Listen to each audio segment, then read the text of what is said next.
Você gostaria que esse mundo acabasse logo? Você tem medo do fim do mundo? Eu queria que acabasse logo, mas não tenho medo, não. Queria que este mundo, este jeito de organizar o mundo acabasse. Seja bem-vinda, seja bem-vindo ao nosso grupo de reflexão São Jerônimo.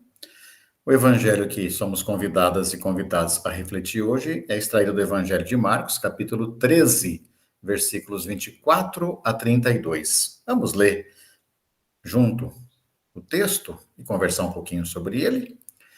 Naqueles dias, depois da grande tribulação, o sol será escurecido, a lua não terá mais brilho, as estrelas começarão a cair do céu e as forças do céu serão abaladas. E aí, nós vamos ver, vindo das nuvens com grande poder e glória, o Filho do Homem.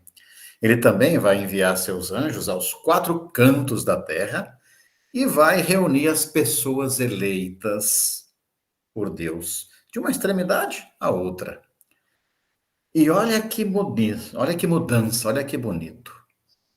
Então nós vamos aprender, aprendam vocês também, com a parábola da figueira. Quando começam a surgir os brotinhos, as folhas, você sabe, logo vai chegar o fruto. O verão está perto. Assim também vocês vão saber. Quando essas coisas estiverem acontecendo, o Filho do Homem já está às portas. Mas quando vai ser isso? Olha, a pergunta talvez não seja bem quando. Talvez temos que nos perguntar pelo como, porque essa geração passará? Não passará. Até que isso tudo aconteça. Os céus e a terra podem passar, mas a palavra, minhas palavras, não passarão. Quanto ao dia e a hora, deixa para Deus, né? Nem os anjos, nem o Filho, somente o Pai. A primeira coisa, então, para quem faz uma interpretação mais literal do texto, sejamos literais também, ninguém sabe. Mas, para além da letra, tem muito mais vida. Para além da literalidade do texto, tem um jeito de pensar, um jeito de se expressar, e é sobre isso que eu queria conversar um pouquinho com você no dia de hoje. Na época de Jesus, era muito forte o que a gente chama de mentalidade apocalíptica. Trata-se de não só de um gênero literário na hora de escrever, mas de uma forma de pensar mesmo, uma forma de sentir o próprio mundo. E aí, essa mentalidade apocalíptica, que é resistência contra também as forças do império, usa muitas figuras de linguagem. Por exemplo, Sol e Lua, muitas vezes os astros referem-se aos imperadores. O Império Romano dizia que o Sol não se punha, nascia e morria dentro do grande Império Romano. E o imperador era o Sol Invictus. Aliás, o dia de Natal é celebrado em 25 de dezembro, porque já era uma festa nos grandes impérios, a festa do Sol Invictus. A Lua, muitas vezes, era lembrada como província do grande Sol, que era Roma, ou o imperador romano. Isso tudo vai se escurecer. E esses astros vão cair. É um jeito da mentalidade apocalíptica falar. Agora, também é interessante a gente se perguntar onde é que estava Jesus quando ele conversa, de acordo com a narrativa de Marcos e paralelos, neste jeito simbólico apocalíptico de falar. Se você volta ao começo do capítulo 3 do Evangelho de Marcos, 13 do Evangelho de Marcos, você vai ver que Jesus tinha, com os discípulos, andado aí pelo templo, que ele dizia que tinha virado um covil de ladrões, conforme Jeremias 7.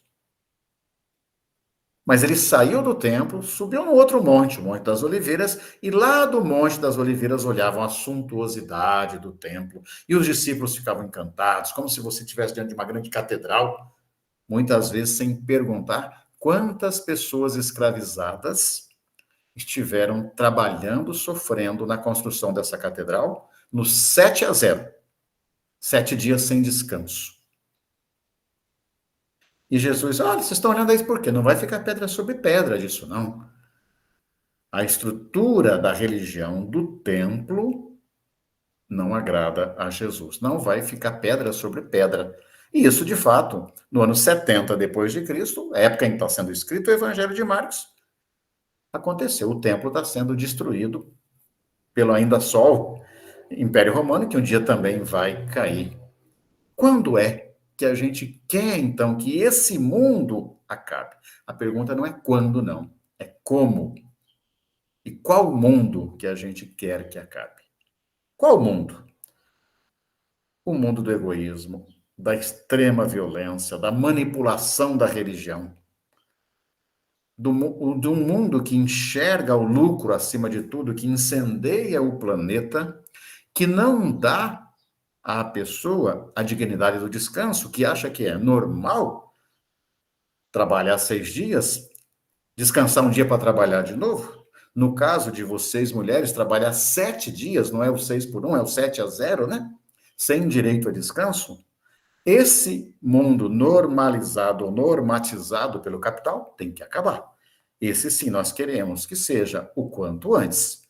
A pergunta é o como.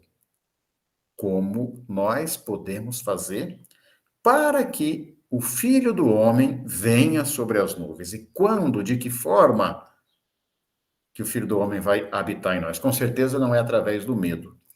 Se você tem medo do fim do mundo, numa linguagem, numa interpretação fundamentalista desses textos, questione a sua religião e a sua igreja, porque religião que amedronta não é de Deus.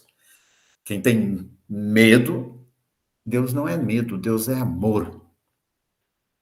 Que o Filho do Homem venha habitar em nós e que nós sejamos também filho do homem através do amor. É o amor que constrói.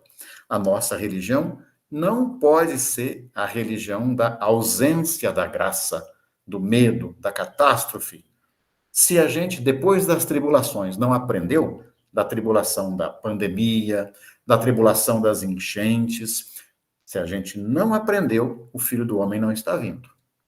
Mas se cada tribulação da nossa vida, da vida do planeta, das guerras e tudo mais, fazem a gente a repensar, aí sim a graça já está em nós.